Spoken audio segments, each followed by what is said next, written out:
पहला wave function solve करके देखते हैं। सबसे सिंपल वेव फंक्शन 1s के लिए जो आएगा, n मतलब 1 रख दिया होगा तो एक r आ गया होगा। s अगर बोल रहे हैं तो उसने l क्या रख दिया होगा, 0 रख दिया होगा, और m क्या रख दिया होगा, 0, तो एक दूसरा a आ गया होगा, है ना। तो एक वेव फंक्शन बन गया होगा। तो वेव फंक्शन कैसा दिखेगा देखो, solving Schrodinger wave equation for 1s orbital. For 1s उसने n क्या रख दिया होगा 1, l क्या रख दिया होगा 0, m क्या रख दिया होगा 0। तो वेव फंक्शन जो आता है दो पार्ट में आएगा, याद है टोटल वेव फंक्शन मैं अलग अलग बता रहा हूँ। r वाला पार्ट निकल के आता है 2/a0 3/2 e raise to minus r/a0। a0 एक कांस्टेंट है, r is what, distance from the nucleus, origin, कितना डिस्टेंस है ओरिजिन से, दैट इज रेडियस, वो r है, ठीक है। तो ये फंक्शन बन के आता है, ठीक है, अगर सॉल्व करते हैं श्रोडिंगर। अच्छा, ए जो निकल के आता है, जो अलग अलग मैंने कलर में लिया क्योंकि वो रेडियल पार्ट हो गया, और ये अपना angular part, angular wave function. तो एंगुलर वेव फंक्शन हो गया 1/2√π, ठीक है। तो ये वैल्यू क्या हो गई, कांस्टेंट। बता 1/2√π क्या हो गया, कांस्टेंट, ठीक है। अच्छा, तो अगर मैं ओवरऑल वेव फंक्शन पूछूं तो ओवरऑल नेट वेव फंक्शन क्या है 1s का, दोनों का मल्टीप्लिकेशन, मतलब 1/a0 3/2 into 1/2√2 into e raise to minus r/a0, that is R wave function. But अपन सब सॉल्व कैसे करेंगे, अलग अलग करके, क्योंकि अलग अलग देखो आसान है, ये तो कांस्टेंट होगा, उसको अलग सोचेंगे। ए फंक्शन आ रहा है आर का, देखो सिर्फ आर उसके अंदर वेरिएबल है, तो वो अपन को समझना है। तो पहले अपन समझते हैं इस आर को, किसके आर को, 1s के आर को, कैपिटल आर, 1s का रेडियल वेव फंक्शन को समझते हैं। प्लॉट करेंगे graph diagram. So let us plot capital R versus R का ग्राफ प्लॉट करते हैं, तभी समझ में आएगा। सो प्लॉट करते हैं, आर की वैल्यू यहाँ पर रख देते हैं 0, तो सोचो क्या आएगा, इनफाइनाइट। एक बार प्लॉट करके सोचो, एक बार ट्राई करो खुद से बना के कि 0 पर क्या आएगा। देखो नेगेटिव नहीं हो सकता, रेडियस, डिस्टेंस फ्रॉम ओरिजिन, 0 से लेके इनफाइनाइट कैसे वेरी करेगा, ट्राई करो, फिर यहाँ देखो। सो मैं बता रहा हूँ कैसा बनेगा। अगर अपन आर को बोलें तो बोल सकते हैं 2 ये सब कांस्टेंट है, इसको मैं कांस्टेंट बोल रहा हूँ, 2/a0 3/2, ठीक है, क्योंकि a0 भी एक कांस्टेंट है। So constant into e raise to r/a0 बोल दिया मैंने, ठीक है, a0 कांस्टेंट है, लिख देता हूँ कांस्टेंट। अच्छा, r की वैल्यू 0 रखेंगे तो e⁻0 क्या हो जाएगा 1, तो एक कांस्टेंट आएगा। अच्छा, r की वैल्यू अगर बढ़ाते जाएंगे, अगर r को बढ़ाएंगे तो ये वैल्यू बढ़ेगी, अगर ये वैल्यू बढ़ेगी तो ये e पावर बढ़ेगा, तो ये पूरा बढ़ेगा, तो ये पूरा कम होगा, मतलब 0 पर कांस्टेंट होगा और r बढ़ाने के साथ ये कम होता जाएगा। This is the graph for radial wave function with r, तभी समझ में आएगा। पहले ही समझ में आ रहा है, तो अपन ने रेडियल वेव फंक्शन का ग्राफ बनाया r के साथ, जो इस तरीके से r है। बट जो वेव फंक्शन होता है, it do not have any physical significance. Physical significance होता है उसके स्क्वायर का। तो वेव फंक्शन का जब स्क्वायर करते हैं, that gives some physical significance, and what is that, वो अपन देखते हैं। वो फिजिकल सिग्निफिकेंस क्या है, देखो साई r थीटा फाई मैंने बताया, उसको ये देता है amplitude of the wave at any point in space. But problem ये है किस चीज़ का एम्पलीट्यूड, कौन सा वेव, मतलब है वो एम्पलीट्यूड, लेकिन no one knows and no physical significance कि वो एक्चुअली क्या है। बट हाँ, कुछ वेव है उसका एम्पलीट्यूड है ये, उसका फिजिकल बताया मैं, प्रोबेबिलिटी की वेव है, बट एक्चुअली साई नहीं है प्रोबेबिलिटी। प्रोबेबिलिटी कब मिलती है, जब साई का स्क्वायर कर देते हैं। तो साई का स्क्वायर कर दो, that gives us probability density of finding an electron in space. तो ये चीज़ अच्छे से याद रखना है। साई देता है इलेक्ट्रॉन का, कोई भी, मतलब अपन इलेक्ट्रॉन की बात कर रहे हैं, एटम के अंदर बात कर रहे हैं, ठीक है। अच्छा, मैंने ये चीज़ बताया नहीं कि सारा अपन जो श्रोडिंगर सॉल्व करेंगे वो सिर्फ हाइड्रोजन के लिए सॉल्व कर सकते हैं। अगर 2 इलेक्ट्रॉन लेंगे, बताया था वेव फंक्शन निकाल ही नहीं, तुम वो पोटेंशियल का फंक्शन निकाल ही नहीं पाओगे।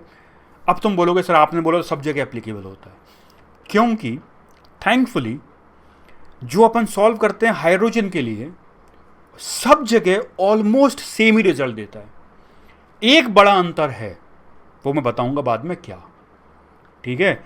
बाकी अपन जो सॉल्व करते हैं हाइड्रोजन के लिए, वही आंसर आते हैं सारे एटम्स के, सारे मतलब एटम्स के लिए, बस अप्रॉक्सीमेशन लेना होता है, ठीक है। तो ऑलमोस्ट सिमिलर आंसर आते हैं, इसलिए पढ़ते अपन हाइड्रोजन वाला जो है वहीं से निकालते हैं और वो सब जगह यूज़ करते हैं और एक्सपेरिमेंटली भी सब मैच करता है। और मैथमेटिक्स भी बोलती है हाँ यूज़ कर सकते हो, उसमें अप्रॉक्सीमेशंस हैं, वो देखेंगे बाद में, ठीक है। We can think in terms of different ideas, वो सब बात की बात है, अभी पहले ये इतना सीखते हैं।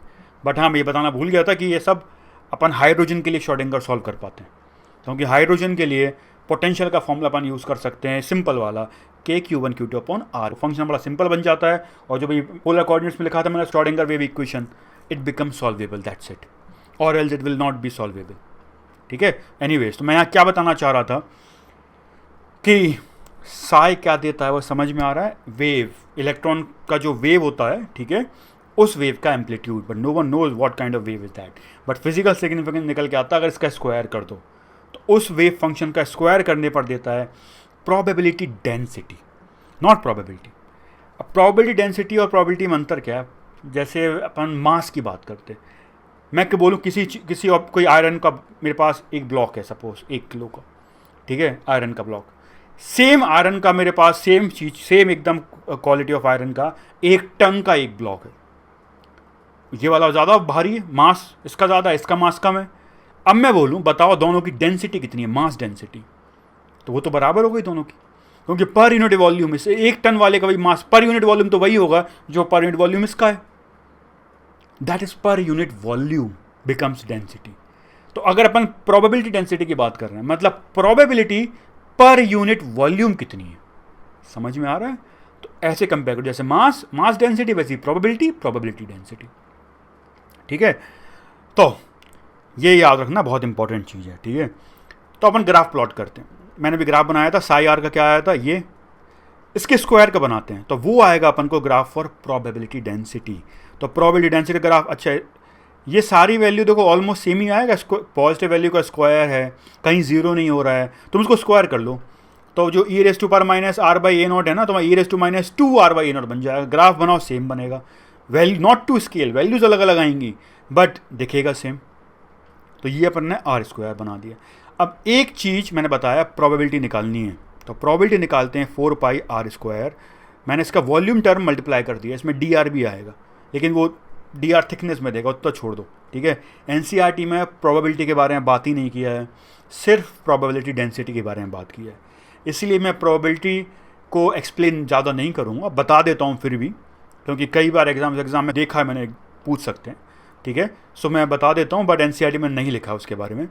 सो 4πr² और 4πr² साई स्क्वायर, यहाँ साई रेडियल की बात कर रहे हैं, सो 4πr² radial square gives radial probability. तो ये प्रोबेबिलिटी हो गया, डिवाइड बाई वॉल्यूम करो, 4πr² हो जाएगा सरफेस एरिया, समझ में आ रहा है, इनटू dr करेंगे तो वैल्यू वॉल्यूम हो जाएगा। तो वो इतना इसमें डिटेल में नहीं जा रहा हूँ इसलिए मैं, ठीक है। तो surface area into thickness dr becomes volume and therefore this gives radial probability of finding an electron at distance r। Course में ये है साई और Sai square. Psi gives amplitude of the wave at any point space. Psi square gives probability density per unit volume कितनी है। इसमें अगर मैं volume का फैक्टर मल्टीप्लाई कर दूँ 4πr² dr, तो वो क्या बन जाएगा अपन को, रेडियल प्रोबेबिलिटी का फंक्शन देगा, प्रोबेबल चांसेस कितने। जैसे मास डेंसिटी में अगर मैं वॉल्यूम मल्टीप्लाई कर दूँ तो क्या मिलता है, मास मिलेगा ना, तो प्रोबेबिलिटी डेंसिटी में के अंदर अगर मैं वॉल्यूम मल्टीप्लाई कर दूँ तो मुझे प्रोबेबिलिटी मिल जाएगी। तो वैसे ही मैंने यहाँ पे प्रोबेबिलिटी निकाली है, मैंने मल्टीप्लाई बाई 4πr² dr हटाओगे तो रेडियल में वेरिएशन मिलेगा। सो 4πr² बनाओगे तो वो ऐसा आएगा, क्योंकि फॉर्मूला अब देखो, अगर मैं r² क्या था, कांस्टेंट इंटू e⁻⁻r/a0, उसका स्क्वायर कर दिया, तो कांस्टेंट का स्क्वायर नया कांस्टेंट e⁻²r/a0, r², बाकी सब कांस्टेंट अलग कर दिया, तो फंक्शन बन गया कांस्टेंट इंटू r² इंटू सब लिखते जाओगे, तुम्हें लग रहा है समझना है तो r² इंटू e⁻²r/a0। अच्छा, जब r की वैल्यू 0 है तो इसकी वैल्यू क्या हो जाएगी, पूरे की वैल्यू 0, समझ में आ रहा है। और इनफाइनाइट पे फिर 0 टेंड करेगी और बीच में एक मैक्सिमा बनाएगी। इस फंक्शन को अगर सॉल्व करेंगे, ठीक है, तो एक मैक्सिमा आएगा। जरा वो सॉल्व करके भी देखते हैं, सॉल्व करते हैं। पहले ये तो 4 pi R square into psi R square, that is radial wave function का स्क्वायर प्रोबेबिलिटी देगा, जिसका ग्राफ इस तरीके से आ रहा है। और अपन देख रहे हैं एक जगह देखो यहां मैक्सिमा आ रहा है, सबसे ज्यादा प्रोबेबिलिटी आ रही है एक पॉइंट पर। देखते हैं उसका मतलब क्या है, बट पहले यहां समझ में आ रहा है मैंने क्या किया है। Sai radial wave function solve कर रहे हैं अपन, उसका स्क्वायर कर दिया तो अपन को रेडियल प्रोबेबिलिटी डेंसिटी मिल रही है। फिर अपन ने R square 4 pi R square multiply कर दिया, अब प्रोबेबिलिटी मिल रही है रेडियल। सब अपन रेडियल बात कर रहे हैं, आर के टर्म में बात कर रहे हैं, एंगल की बात ही नहीं कर रहे, सब रेडियल है ये, ठीक है। अब आगे देखते हैं। सो अपन अभी निकालेंगे मैक्सिमा। उससे पहले अपन पहले ये साई स्क्वायर समझ लेते हैं, फिर अपन निकालेंगे वो मैक्सिमा कहाँ आएगा, ठीक है। अच्छा, तो पहले अपन जरा नेट साई स्क्वायर निकाल लेते हैं, मतलब नेट प्रोबेबिलिटी डेंसिटी कैसे आएगी। अभी अपने कौन से निकाली है, रेडियल प्रोबेबिलिटी डेंसिटी आर के टर्म में। अपन टोटल निकालना चाहते हैं तो कैसे निकालेंगे, देखो अपन ने आर स्क्वायर का डायग्राम बना लिया, ये आया था अभी, है ना, अभी बनाया था। आर स्क्वायर बढ़ता है, मैक्सिमा मतलब यहाँ ज़्यादा होता है, फिर धीरे धीरे कम होता जाता है। अच्छा, साई आर थीटा फाई चाहिए टोटल वेव फंक्शन, कैसे आता है, radial wave function into angular wave function आता है। अच्छा, अगर मैं मुझे बोल सकते हैं R radial wave function into angular wave function, मुझे साई स्क्वायर चाहिए, मतलब प्रोबेबिलिटी डेंसिटी चाहिए नेट 1s के इलेक्ट्रॉन की, कि कहाँ रहने की कितनी प्रोबेबिलिटी डेंसिटी होगी। तो मुझे स्क्वायर करने का पड़ेगा टोटल आर का स्क्वायर इंटू थीटा फाई का स्क्वायर।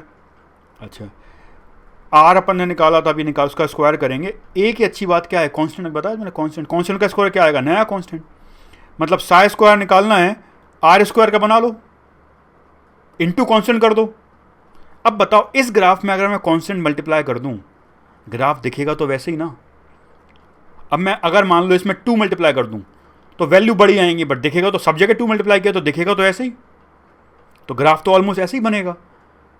तो कैसे सॉल्व कर रहे हैं समझ में आ रहा है। रेडियल अलग सॉल्व कर लिया, एंगुलर अलग सॉल्व, यहाँ तो सॉल्व करनी नहीं पड़ा क्योंकि कांस्टेंट आगे करना पड़ेगा, ठीक है। और ये सबसे सिंपल है, सबसे सिंपल, क्योंकि अपने एंगुलर सॉल्व ही नहीं करना पड़ा, एंगुलर सॉल्व करेंगे, यहाँ नहीं करना पड़ा क्योंकि कांस्टेंट है, कांस्टेंट को क्या सॉल्व करोगे, रेडियल को सॉल्व कर लिया।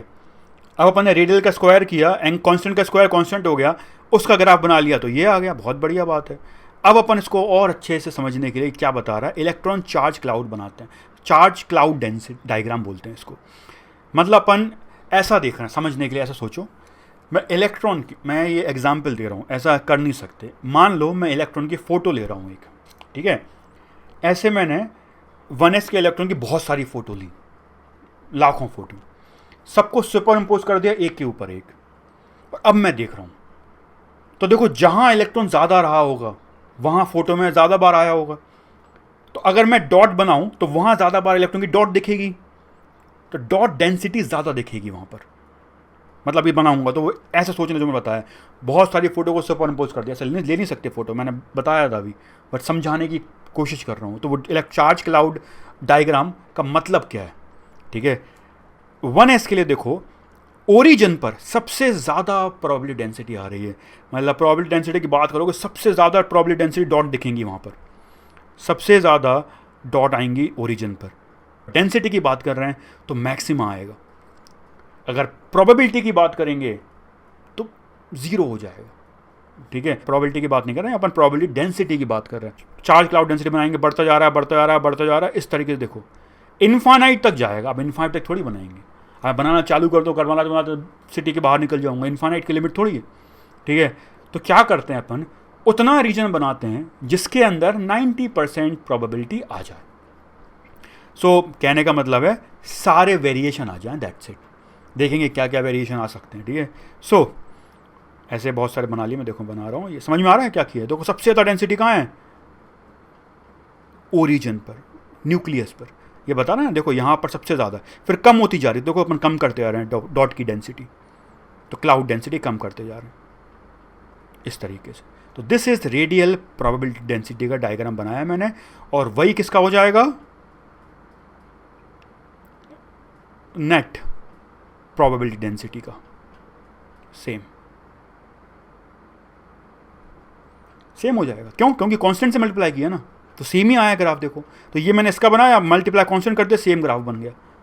90 उतना बनाएंगे जिसमें 90% ऑफ प्रोबेबिलिटी आ जाए। कहने का मतलब इनफाइनाइट तक नहीं जाना है। अब एक और होता है बाउंड्री सरफेस डायग्राम, मतलब जहाँ 90% का रीजन है उसका बाउंड्री बना दो एक, उससे शेप पता पड़ जाएगा। तो मैं दिख रहा है ये कैसा सिमेट्रिक है, सेंट्रल सिमेट्रिक, स्फेरिकल सिमेट्री है इसमें, इसलिए आर थीटा फाइव में ये सॉल्व हो रहा है आसानी से। ये आसान है भाई, ये तो सबसे आसान है 1s, ठीक है। So this is boundary surface diagram, surface पे बाउंड्री बना दो, एक स्फेयर बनेगा, ठीक है। तो 1s का शेप क्या हो गया, स्फेरिकल, और 1s की नहीं, all s will be spherical. समझ में आ रहा है क्या किया है, ठीक है। सो देखेंगे कैसे, ठीक है, सब आएगा समझ में आएंगे, क्योंकि सारे जो s होंगे ना उसका एंगुलर वेव फंक्शन कांस्टेंट होता है। अब अगर कांस्टेंट है, ठीक है, तो उसका मतलब ये होगा भाई वो अल्टीमेटली आर पे डिपेंड करेगा। अगर वो आर पे डिपेंड करेगा ओवरऑल वेव फंक्शन, तो अगर आर ही पे डिपेंड कर रहा है तो वो स्फेरिकल ही होगा। बीच में नोड बोर्ड आएंगे, वो देखेंगे बाद में क्या होता है। इसमें एंटी नोड है, बाद में नोड आएगा ओरिजिन पर, क्योंकि प्रोबेबिलिटी डेंसिटी का एंटी नोड है। न्यूक्लियस पर अगर बात करें, मैक्सिमा है, देख रहे हैं मैक्सिमा, मतलब इसको एंटी नोड बोलते हैं, ठीक है। नोड होगा जहाँ प्रोबेबिलिटी जीरो होगी, प्रोबेबिलिटी डेंसिटी, वो सब टर्मोलॉजी आएगी, भी एक एक करके सीखते जाओ। यहाँ तक समझ में आ रहा है। ये बनाया अपन ने चार्ज क्लाउड डायग्राम, ये बनाया अपन ने बाउंड्री सरफेस डायग्राम, और उससे पता पड़ रहा है कि 1s स्फेरिकल आ रहा है, और 1s नहीं सारे s स्फेरिकल होंगे। क्यों होंगे, उनका एंगुलर वेव फंक्शन कांस्टेंट आएगा, मतलब जो नेट वेव फंक्शन होगा सिर्फ r पे डिपेंड करेगा, और r पे डिपेंड करेगा तो भाई स्फेरिकल ही हो सकता है सिर्फ। तो this was the easiest of all wave function, the 1s wave function. Why it was easiest, एक तो r का वेव फंक्शन बड़ा सिंपल था, वो बहुत सिंपल था, इनटू एंगुलर वेव फंक्शन तो कांस्टेंट था। आगे एंगुलर वेव फंक्शन भी आएगा, उसको भी सॉल्व करना पड़ेगा, वो एंगल के टर्म में आएगा, इट विल बिकम टफर। तो अब अपन अगला करेंगे, लेकिन और करेंगे, एक दो करके देखेंगे, ठीक है, थोड़े टफ रहेंगे बट करके देखेंगे। उससे पहले अपन वो वो प्रोबेबिलिटी का, रेडियल प्रोबेबिलिटी का मैक्सिमा निकालते हैं। वो मैक्सिमा कहाँ आ रहा था, ठीक है, तो मैक्सिमा निकालते हैं अपन।